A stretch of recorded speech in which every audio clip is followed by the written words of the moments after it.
بنی عاد اور حضرت ہود علیہ السلام۔ عمان کا ایک علاقہ شسر تھا جو تقریباً 7000 سال پہلے مٹی میں مل گیا تھا اور 1992 کی کدوائی میں برآمد ہوئے۔ اب ہم اس علاقے کی طرف سفر کر رہے ہیں جس کے آج کا نام ہے احقاف یا اوبار۔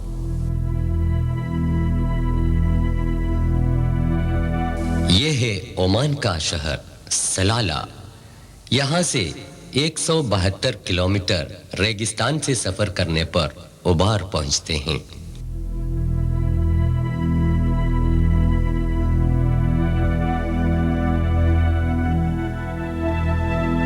یہ اوبار ہے جہاں حضرت ہود علیہ السلام کی قوم بنی عاد رہتی تھی۔ یہ ان مکانوں کے کھنڈر ہیں جو ریتوں کے انبار نکالنے پر برآمد ہوئے۔ سورہ 11 ہود آیت 50 میں اللہ فرماتا ہے وَإِلَىٰ عَادٍ أَخَاهُمْ هُودًا قَالَ يَا قَوْمِ اعْبُدُوا اللَّهَ مَا لَكُمْ مِنْ إِلَٰهٍ غَيْرُهُ إِنْ أَنْتُمْ إِلَّا مُفْتَرُونَ۔ اور عاد کی طرف ہم نے ان کے بھائی ہود کو بھیجا۔ اس نے کہا بھائیو اللہ کی عبادت کرو، اس کے سوا تمہارا کوئی معبود نہیں، تم خدا پر محض اختراع کر رہے ہو۔ سورہ ہود میں خدا تعالی کہتا ہے پیغمبر ہود علیہ السلام کے پیغامات کو مغرور قوم نے ٹکرا دیا۔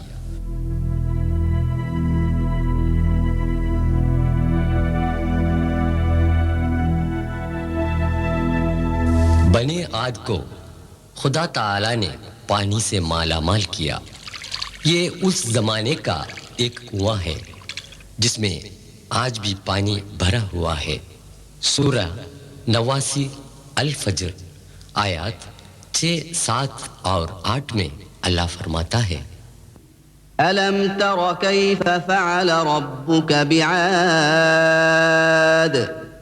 إِرَمَ ذَاتِ الْعِمَادِ الَّتِي لَمْ يُخْلَقْ مِثْلُهَا فِي الْبِلَادِ۔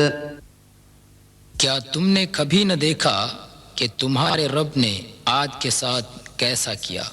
جو ارم کی قوم تھی، بڑے ستونوں والے تھے، سارے شہروں میں ویسی زوردار قوم پیدا نہیں ہوئی۔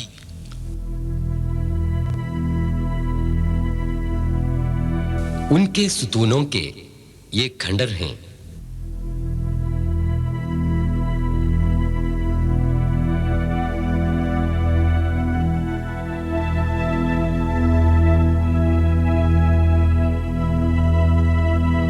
یہ وہ چیزیں ہیں جنہیں بنی عاد نے استعمال کیا ہے۔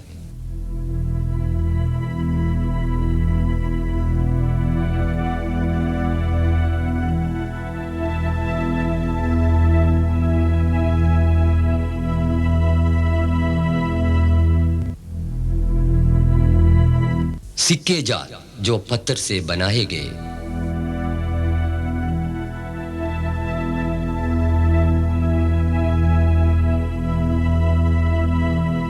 اس زمانے میں کثرت سے لوبان کی کھیتی ہوتی تھی۔ اس کا عرق دواؤں اور خوشبوؤں میں استعمال ہوتا تھا، جن کے برآمد کرنے سے بنی عاد خوشحال اور مالدار بن گئے۔ جب بنی عاد نے بت پرستی اور حق تلفی کو جاری رکھا، حضرت ہود علیہ السلام نے ان کو عذاب الہی کی تاکید دی، پھر بھی انہوں نے انکار کر دیا۔ خدا تعالی نے حضرت ہود علیہ السلام اور ان کے ساتھیوں کو بچانے کے بعد بنی عاد کو تباہ و برباد کیا۔ سورہ 69 الحاقہ آیات 6 اور 7 میں اللہ فرماتا ہے وَأَمَّا عَادٌ فَأُهْلِكُوا بِرِيحٍ صَرْصَرٍ عَاتِيَةٍ سخرها عليهم 7 ليال و8 أيام حسوما فترى القوم فيها صرعى كأنهم أعجاز نخل خاوية. عاد قوم سخت ہوا سے ہلاک کی گئی جو ان پر 7 راتیں اور 8 دن برابر مسلط رہے. بس تو اس قوم کو دیکھنا کہ اونتھے پڑے ہیں، وہ گویا کھجوروں کے اکھڑے ہوئے تنے تھے. عمر کی چاروں طرف ریگستان ہی ریگستان ہے. اس وقت کی سخت آندھی میں ان کی بستیاں ریت میں دھنس گئیں. کھدوائی کرنے پر ان میں سے بہت کم بستیاں درآمد ہوئیں. ریت کے نکالنے پر شاید اور بستیاں نکل جائیں گی. عیش و عشرت میں مست رہنے والے انسانوں تاریخ سے عبرت حاصل کریں گے.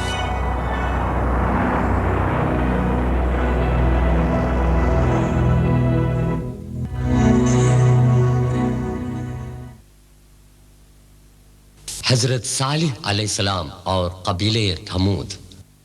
تقریباً 5000 سال قبل ہجر میں قبیلہ ثمود رہتی تھی.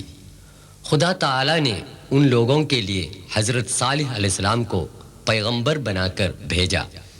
آج بھی سعودی عرب کے مدائن صالح میں چٹانوں کے اندر بنائے گئے غاروں کے گھر برقرار ہیں. شہر مدینہ سے 405 کلومیٹر شمال میں مدائن صالح واقع ہے. حضرت صالح علیہ السلام نے اپنی قوم سے کہا. سورہ 11 ہود آیا 61 میں اللہ فرماتا ہے: وَإِلَى ثَمُودَ أَخَاهُمْ صَالِحًا قال يا قوم اعبدوا الله ما لكم من إله غيره هو أنشأكم من الأرض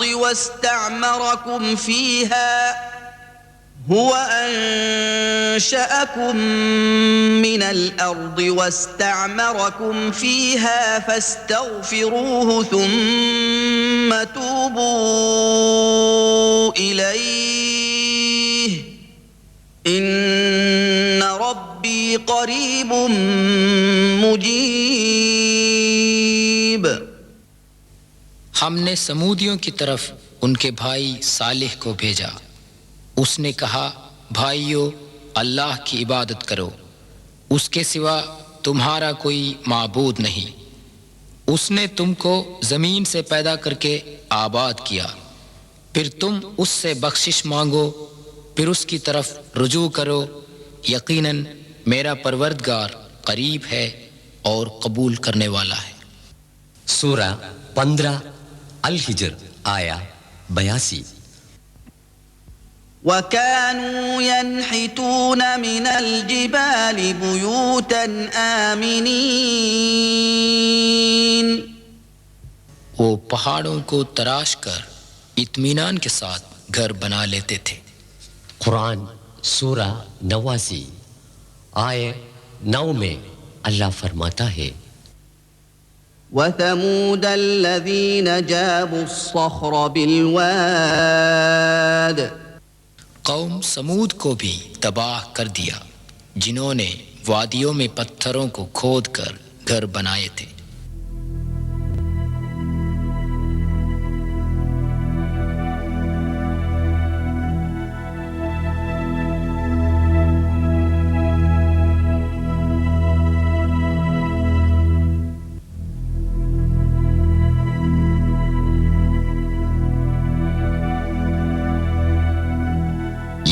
قوم سمود کا ایک عوامی کنواں.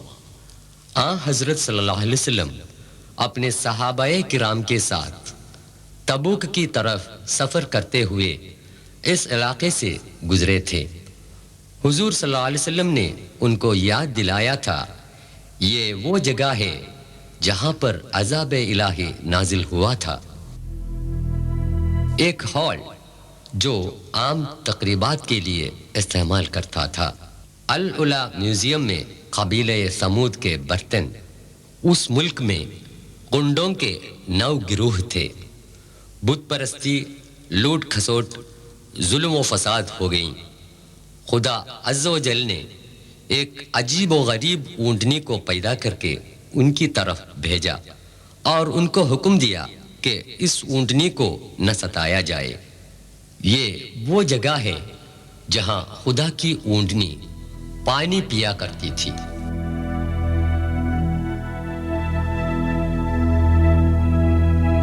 ان لوگوں نے خدا کو للکارا اور اس اونٹنی کو مار ڈالا۔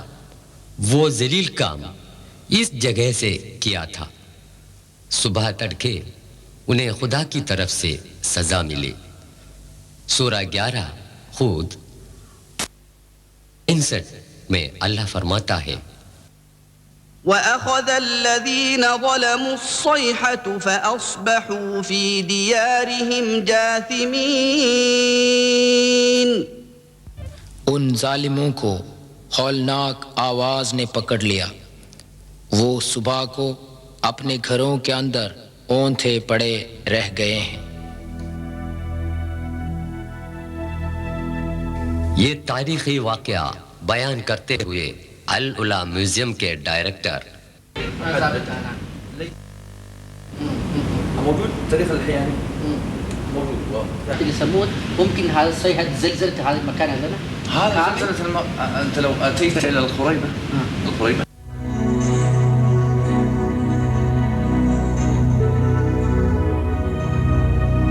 عیش و عشرت میں ڈوبے ہوئے انسانوں خبردار رہے، آپ کے محل سراؤں کو آپ کے سر پر گرانا خدا کے لیے کوئی مشکل کی بات نہیں۔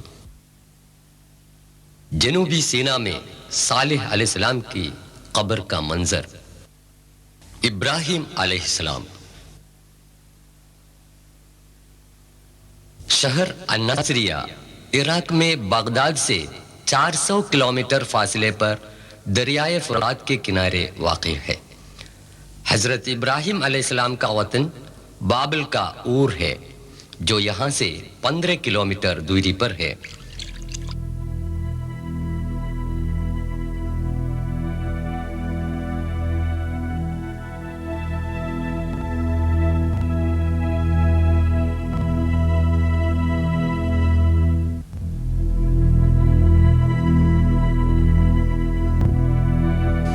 تقریباً 4000 سال پہلے حضرت ابراہیم علیہ السلام یہاں پیدا ہوئے۔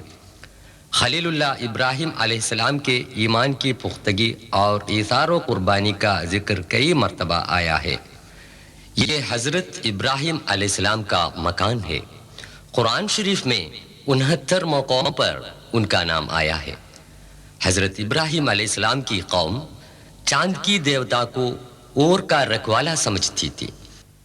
بادشاہ نمرود نے اس کی پوجا کے لیے مندر تعمیر کیا۔ بعد میں یہ مندر نئے سرے سے تعمیر کیا گیا۔ ساتھ جو ہے عراقی سپاہی اور اور کا رہنما ہے۔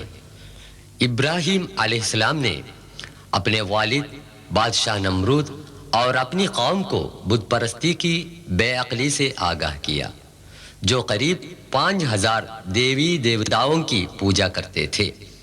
انہوں نے اعلان کیا کہ اپنے ہاتھوں سے بنائے ہوئے اندھے اور بہرے بتوں کی پوجا کرنا سرکشی اور بیوقوفی کے سوا اور کچھ نہیں۔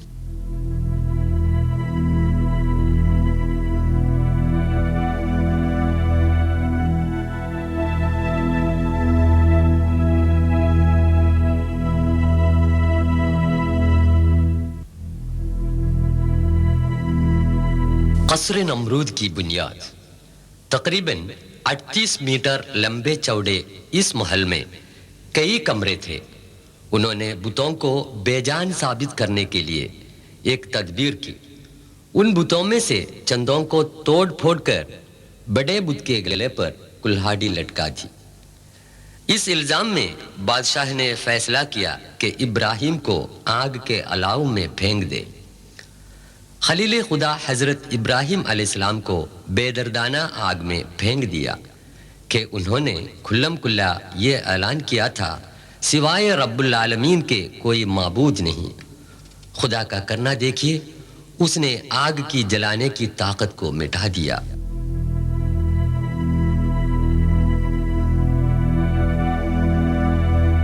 سورہ 21 انبیاء آیت 69 میں خدا فرماتا ہے قلنا يا نار كوني بردا وسلاما على إبراهيم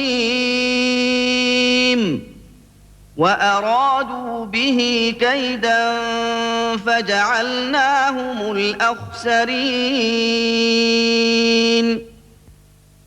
ہم نے حکم دیا اے آگ تو ابراہیم پر ٹھنڈک اور آرام ہو جا، وہ اس کا برا چاہنے لگے، پھر انہی کو ہم نے نقصان میں ڈالا۔ گھر بار چھوڑ کر سخت منزلیں طے کرتے ہوئے حضرت ابراہیم علیہ السلام 1200 سے زائد کلومیٹر دور فلسطین پہنچے۔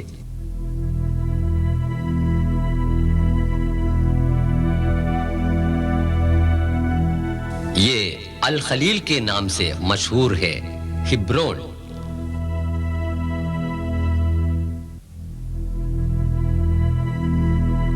آپ کی قبر اس الخلیل مسجد کے قریب ہے۔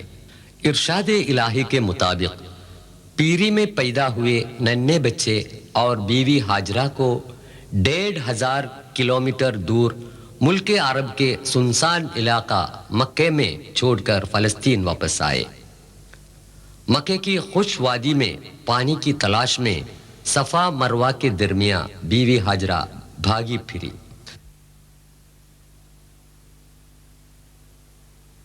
اس واقعے سے عبرت حاصل ہونے کے لیے حج اور عمرے کی سعی میں اسی جگہ لوگ تیزی سے چلتے ہیں۔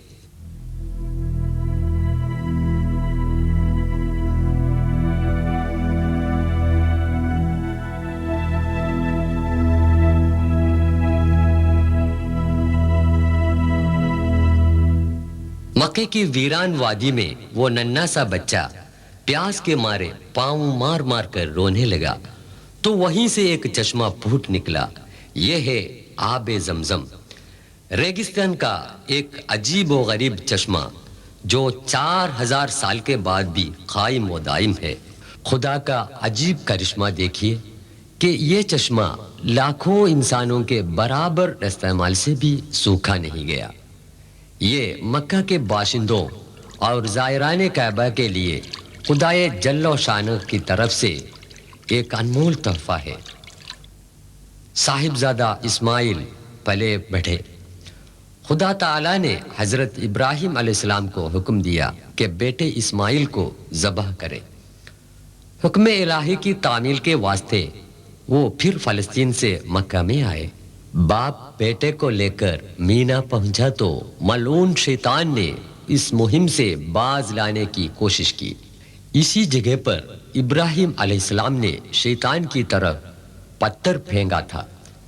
حضور اکرم صلی اللہ علیہ وسلم کے حکم کے مطابق فریضہ حج کے موقع پر اسی جگہ پر جب پتھر پھینکتے ہیں تو ساری شیطانی طاقتوں اور برائیوں سے مقابلہ کرنے کا جوش و خروش اور ایمان ہم میں پیدا ہوتا ہے، نہیں تو وہ حج بالکل بے روح بن جاتا ہے۔ اللہ اکبر کے نعرے کے ساتھ پتھر پھینکے جاتے ہیں۔ پتھروں کا ستونوں پر لگنے کی ضرورت نہیں، اس محیطے میں گرنا ہی کافی ہے۔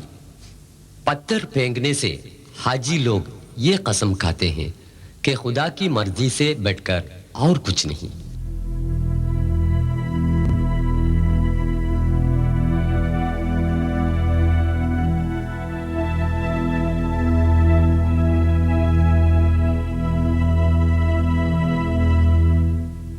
جب حضرت ابراہیم علیہ السلام نے اپنے بیٹے کو ذبح کرنے کے لیے لٹایا اور ہاتھ میں چھری لی تب خدا نے فرمایا، ٹھہرو ابراہیم، تم نے میرا حکم بجا لایا، اس کے بدلے ایک بکرے کو ذبح کریں۔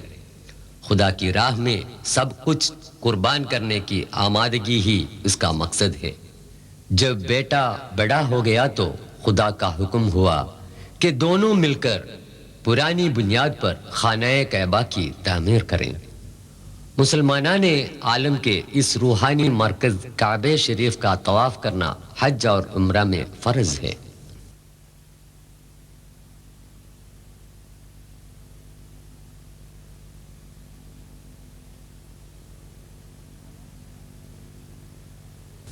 الاسکا سے لے کر جزیرے فجی تک پھیلے ہوئے اس وسیع دنیا کے 200 سے زیادہ ممالک سے لاکھوں لوگ اس مقدس مقام پر آ پہنچتے ہیں اور حج ادا کرتے ہیں۔ دیس بھیس، رنگ و زبان، حسب و نسب، کسی امتیازات کے بنا مسجد الحرام میں دوش بدوش ہو کر نماز پڑھنے والے حاجی لوگوں کو ہم دیکھ رہے ہیں۔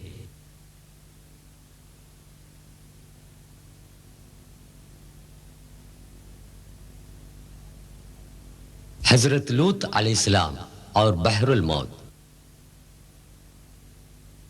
یہ شہر عمان ہے، یہ جوردان کا پایہ تخت ہے۔ یہاں سے 55 کلومیٹر کے فاصلے پر بحر الموت واقع ہے۔